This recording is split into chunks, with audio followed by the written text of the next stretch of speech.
Salam damai sejahtera, saudari sekalian. Kita kembali ke dalam kelas kebenaran. Hari ini kita akan membahas mengenai persekutuan lanjutan tentang seri kelompok pertama dari lambang-lambang menurut sejarah dalam Perjanjian Lama. Adapun yang kita bahas kali ini adalah bagian yang ketiga, yaitu membahas mengenai Enos dan Enok. Namun sebelumnya, saudari, saya ingin membawa kita melihat kembali dua tokoh yang telah kita bahas sebelumnya. Pertama adalah mengenai Adam. Dari figur Adam, kita mengenal bahwa ada penebusan Allah.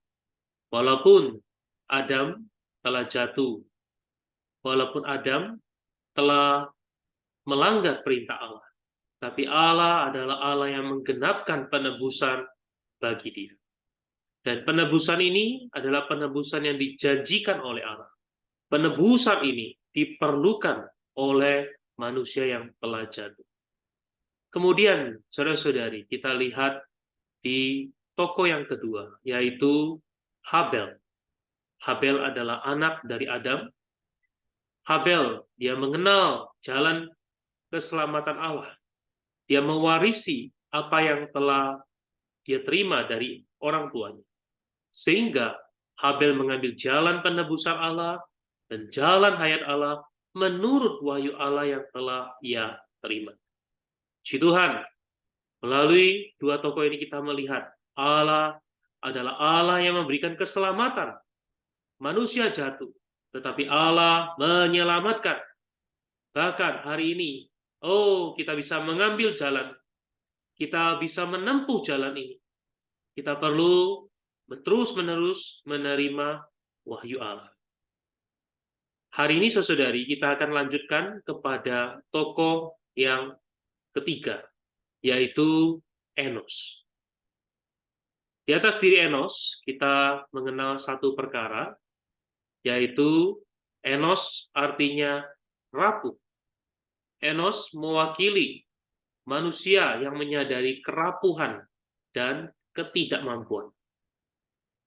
Mari saya mengajak kita membaca ayat di dalam Kejadian pasal 4 ayat 26. Lahirlah seorang anak laki-laki bagi Set juga, dan anak itu dinamainya Enos. Waktu itulah orang mulai memanggil nama Tuhan. Saudara-saudari, ayat ini menarik sekali. Pertama, ada disebutkan seorang laki-laki yang bernama Set. Saudari, kalau kita membaca di dalam Kejadian pasal 4 ayat 25, kita mengetahui bahwa Set adalah anak dari Adam dan Hawa. Ketika Kain telah membunuh Habel, maka Allah mengaruniakan kepada Adam dan Hawa seorang anak bernama Set. Lalu dari Set melanjutkan keturunan dari Adam dan Hawa. Dari Adam, maka dikatakan lahirlah seorang anak laki-laki bagi Set juga. Dan anak itu dinamainya Enos. Ini menarik sekali, saudari. Kita melihat bahwa Enos artinya adalah, bahasanya adalah manusia yang rapuh. Saudari, bagi kita yang sudah berkeluarga, memiliki anak, kita tahu nama itu tidaklah sembarangan. Seorang tua memberikan nama kepada anaknya karena ada pengharapan, ada doa, ada keinginan, ada pesan tertentu yang ingin disampaikan kepada anaknya. Maka sebelum anak itu lahir, kedua pasang calon orang tua, baik ayah maupun ibu, mulai mencari nama. Ini yang terjadi di dalam masyarakat kita hari ini. Tetapi saudari, di ayat ini, orang tua yang bernama Set ini, ayah yang bernama Set ini, dia memiliki seorang anak laki-laki. Harusnya kita tahu anak laki-laki adalah yang meneruskan. pengharapan yang akan menjadi penerus dari keturunan Sem. Tapi sang ayah memberi nama anaknya, sepertinya nama ini tidaklah baik. Karena nama Enos artinya manusia yang rapuh. Wah, kalau kita membaca ini saudari, tentu kita merasa, ini ayah yang bagaimana ya? Memberikan nama anaknya kok begitu? Nama artinya negatif. Tapi saudari, firman Tuhan adalah firman Tuhan. Ketika Set memberikan nama anaknya Enos, karena Allah ingin berfirman, Allah ingin menyingkapkan kepada kita satu perkara yang penting. Melalui Set memberikan nama anaknya Enos, Allah ingin memberitahukan kepada kita bahwa apa adanya manusia yang telah jatuh adalah rapuh. Betapa baiknya pun alamiah kita, betapa hebatnya pun, betapa kuatnya pun kita, sebenarnya di hadapan Allah kita adalah manusia yang rapuh. Lalu apa yang harus kita lakukan? Kalau kita rapuh, maka jangan percaya pada diri sendiri. Jangan bersandar pada diri sendiri. Jangan mengandalkan diri sendiri. Sebaliknya, kita perlu mengambil jalan keselamatan Allah yang lebih lanjut. Karena itulah di dalam ayat ini dikatakan, waktu itulah orang mulai memanggil nama Tuhan. Haleluya! Karena Set mengetahui bahwa manusia ini rapuh, kemudian memberikan nama kepada anaknya, yaitu Enos, yang berarti manusia yang rapuh. Maka sejak saat itu, orang mulai memanggil nama Tuhan, nama Yehova. Artinya, Allah Tuhan adalah Sang Aku Ada. Dialah yang mampu menyelamatkan kita. Kita rapuh, Dia adalah kekuatan kita. Kita gampang runtuh, Dialah penopang kita. Dia adalah segala-galanya. Dia adalah keselamatan bagi kita. Oh, haleluya. Jalan ini dimulai dengan Enos. Dimulai dengan generasi yang ketiga. Dan jalan ini terus berlanjut. Kita bisa melihat jalan keselamatan mulai menyeru nama Tuhan. Terbentang di seluruh Alkitab. Mulai dari zaman perjanjian lama. Ayub, Abraham, Ishak, Musa, Simson, Samuel, Daud, pemazmur Asaf, pemazmur Heman, Yesaya, Yeremia, semuanya mempraktekkan memanggil atau berseru kepada nama Tuhan. Selain itu, Yesaya menyuruh para pencari Allah untuk menyeru kepada nama Tuhan. Hal itu tercatat di dalam Yesaya pasal 55 ayat 6.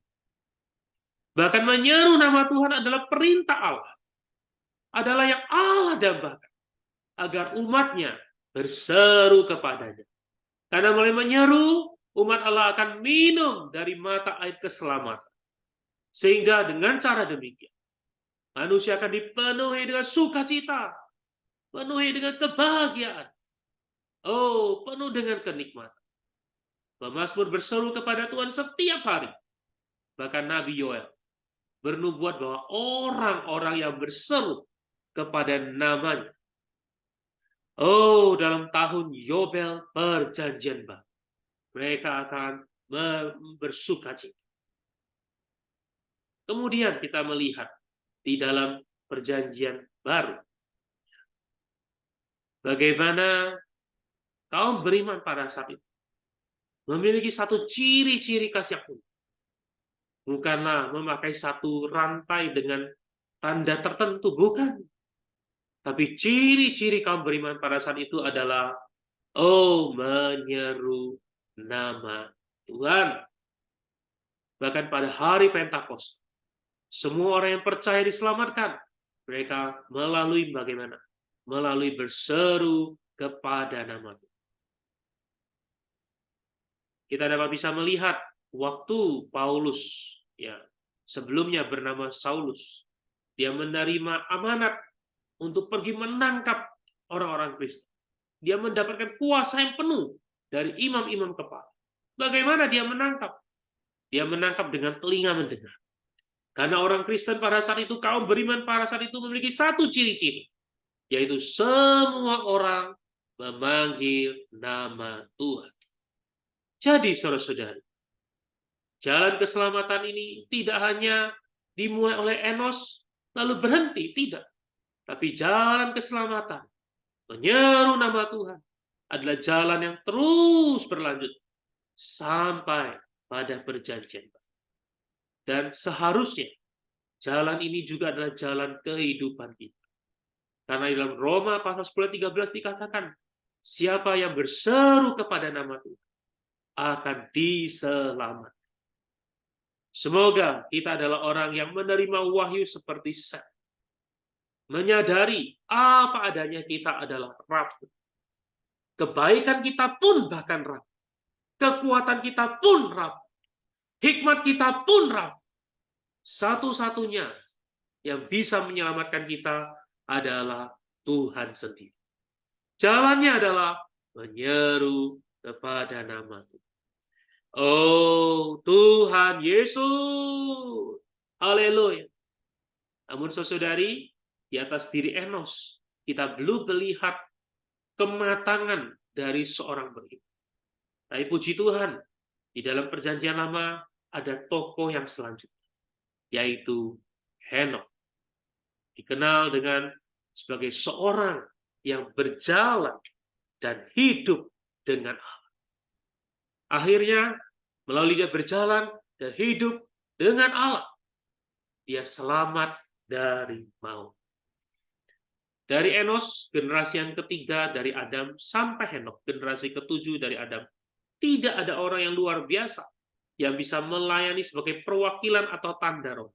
Artinya, setelah Enos, sebelum Henokh, tidak ada orang yang menggambarkan pewahyuan yang lebih baik, lebih maju mengenai keselamatan.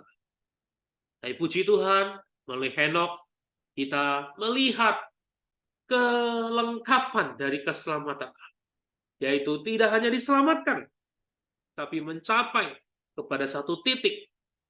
Oh, diangkat, diselamatkan dari maut. Mari kita melihat hal yang menarik dari Henokh. Siapakah dia?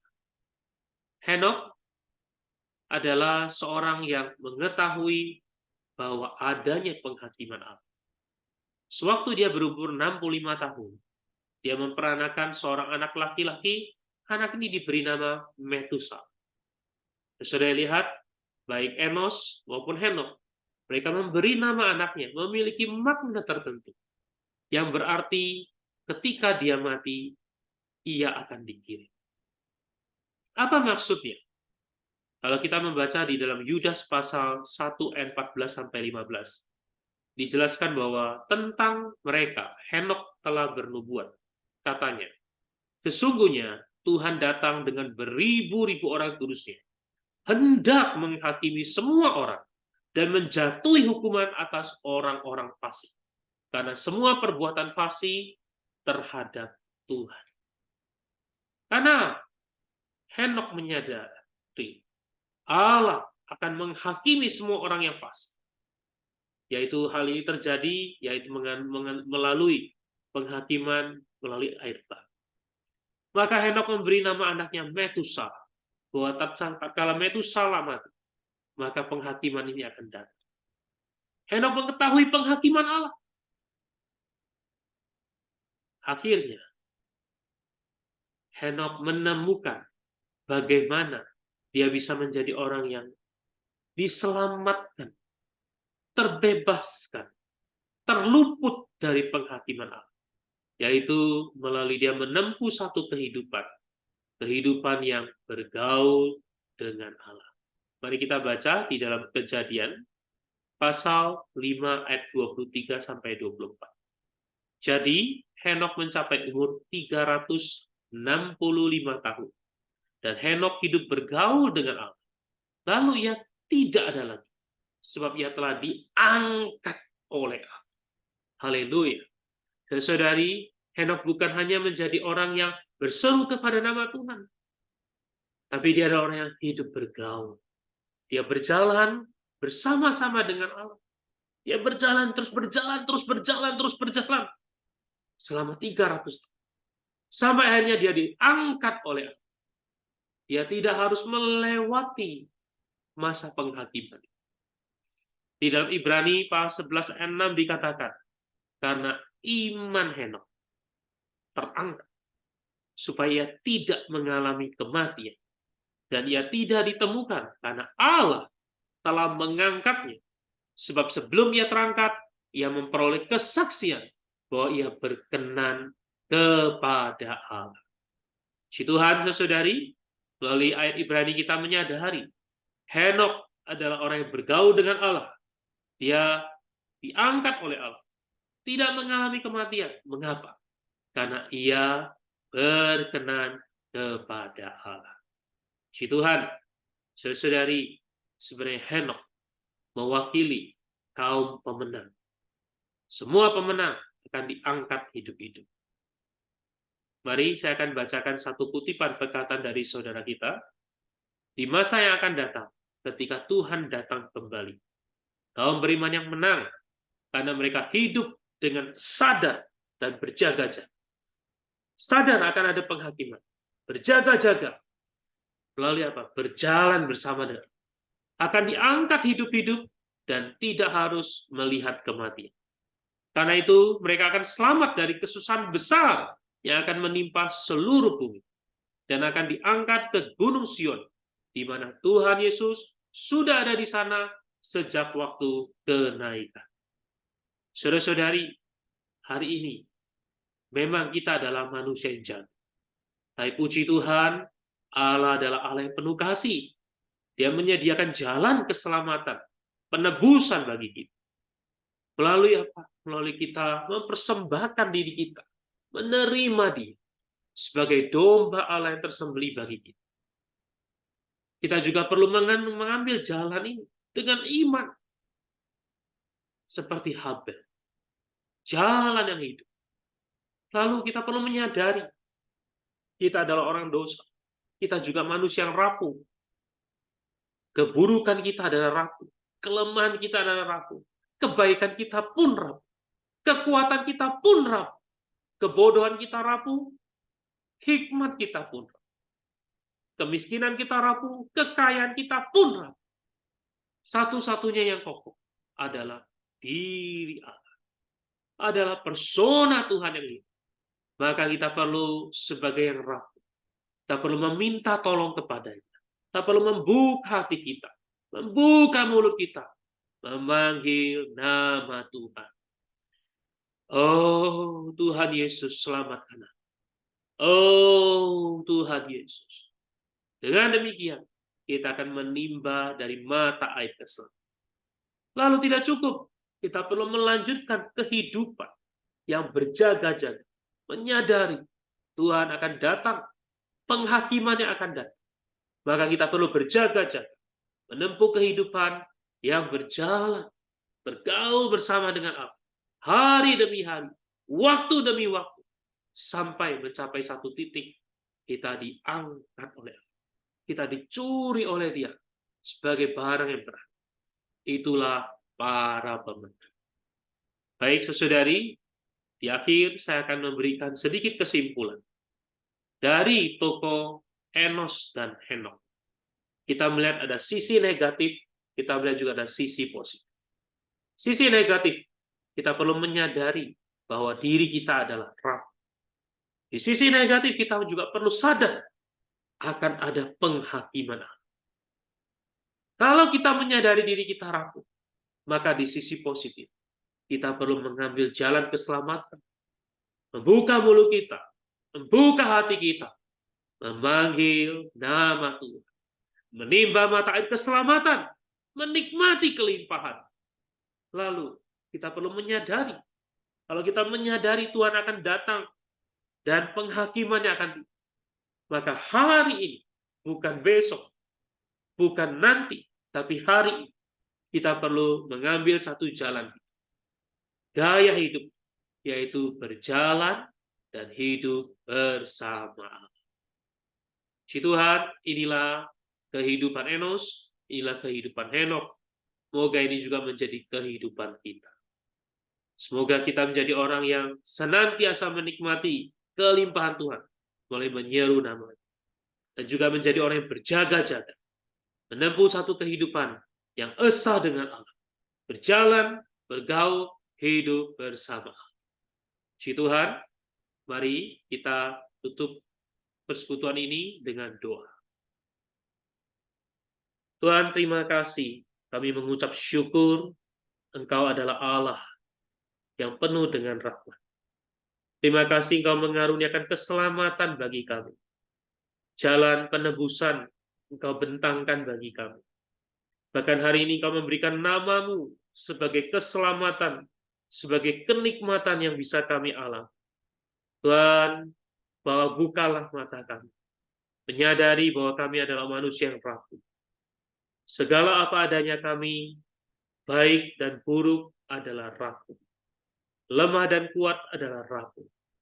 Kami hanya perlu memanggil nama-Mu, menikmati diri-Mu. Juga kami perlu menyadari bahwa hari penghakiman akan segera tiba. Kami perlu menempuh satu kehidupan yang berjaga-jaga. Oh Tuhan, melalui berjalan, bergaul, esa dengan diri-Mu.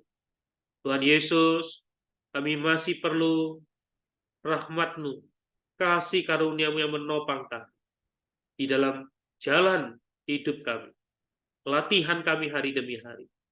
Kami perlu Engkau terus melatih kami bagaimana menyeru nama-Mu, menikmati kelimpahan-Mu, dan hidup bergaul bersama dengan diri-Mu. Terima kasih Tuhan atas firman-Mu. Kami percaya Engkau akan berbicara lebih lanjut di dalam batin kami. Kami berdoa, mengucap syukur atas segala yang Kau rampungkan. Terima kasih Tuhan. Kami berdoa di dalam nama Tuhan Yesus. Amin.